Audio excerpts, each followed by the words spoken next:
We have 4 different verticals. We have an online payments firm. Everyone's heard of PayPal. We have a host provider called Mylock from EMEA. We have a media web startup, which is a fascinating company that's called InkaBinka. And we have a financial services firm, Early Warning. Kevin, what is InkaBinka all about? InkaBinka is about delivering big ideas quickly. What we do is we take any news story that's 1,000 words, 1,500 words, and we distill it into 4 essential bullet points. And then we animate imagery with it so that it's very dynamic, you are engaged with it, the likelihood that you're going to remember the information in that story jumps dramatically.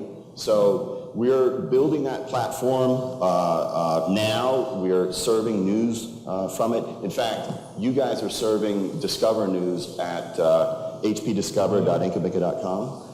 And I got the new app on my phone now. Fantastic. You upgraded your operating system? Yes, right? yes. Yeah, fantastic. And so we're going to be building a social platform after this based on the same thing that you see on the news today. Now, your application does things a lot differently, right? Because one of the things I remember you telling me about is that the brain, when you do a reading, the long read, right? Your brain doesn't register as much, where if you do the visual and the animations and reduce it, because I know that I hate to get to the same article, and it's like, I read the whole thing, and it's like nothing different from the day before, That's and I know you kind of lose that what's new content. And you kind of have addressed that, right? Yeah, as it turns out, the research that we did indicates that people will start reading a long story. They'll read the first few sentences and they'll bail. They won't read the article. So what they want is someone who can just net it out for them. But if you just present text to bullet points, then you're only engaging one center of the brain. You want to engage multiple centers of the brain to stimulate it. And so we do the images beside the story, then we do these animated pulls. But we use this really cutting-edge software to animate this imagery even on web-based systems. But yeah, the likelihood that you're going to remember it increases dramatically because of the way that we present information. Cool stuff. Thank you, Paul. So make sure you download InkaBinka.com to your iPhone, InkaBinka. Okay, Kevin, on to you. InkaBinka. That is a cool app. I've been fascinated with your application since you started it. So, but I understand that you actually moved to Moonshot. You started off on Amazon, and then you moved from Amazon to Azure, and then you moved from Azure to your own stuff and Moonshot. Like, what are you thinking? We've been building it for 10 months, so everything you see has happened in 10 months. And usually, internet startups are very capital equipment averse, and you're doing everything in the cloud. And we started on Amazon EC2. We operated there for a while. Then we went to Azure and operated there. But the problem we had was you have so much overhead in these cloud applications where they're administering their own equipment, and you don't have the sort of flexibility and freedom really to leverage the horsepower you have there. And we were looking at several hardware solutions and quickly decided no until Moonshot.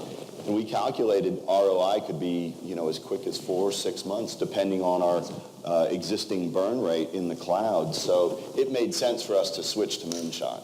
So how's it working for you so far? Oh, fantastic. Everything you see right now is served on Moonshot, and it's been 100% reliable. And you kind of did like a 3-tier architecture, right? So you're running the database, the front-end app tier, and all running it kind of all together, right? Yeah, and we have a pretty vast back end. We actually ping 1,000 news sites every 2 minutes to see what the news is that we're serving. And then we look for differences, and then we do our natural language filtering on it. We actually have our 4 bullet points are aggregated with our natural language algorithms, and so all that's being cranked on the back end, and you never see any of that. So it's pretty intensive, and then that gets served up to our front end, which we then animate and do everything that you see to it. And so you're running Couchbase on the back end, right, which is pretty sensitive. How's that performance been? So on cloud, there's latencies, just inherent with the cloud, moving information from one area to another. And that caused us problems with Couchbase. But with Moonshot, the latency is so low, it's been 100% reliable. I mean, you actually think that there's a failure sometimes with the latency that you see in the cloud. So we've bypassed that with the Moonshot equipment that we have now. And so how has Moonshot helped your business then? Yeah, you know, it's my job is to sit down and envision the next step. What are we going to build next? And we have a great app now, and you know, what we want to do now is build on that back end. We want to turn it on so that anybody can use it, and we want to add video, music, so that you can create really dynamic presentations from your phone. And it's really never been done before, where you have Adobe Premiere, PowerPoint, GoToMeeting or WebEx all in one application that's easy to use. And the target is, if you can get a 15-year-old girl to use this thing and send her boyfriend like music pictures of her and him, you've nailed it. And so that's the goal, is to make it so easy that we do that. And, you know, processing the video is very intensive. We're excited about the Anders cartridge, and we think we're going to be using that pretty heavily. And obviously the music and sound that will be animated with it as well. So this is just a base for you to start off with and expand on. Yeah, absolutely. Good. Yeah, very exciting.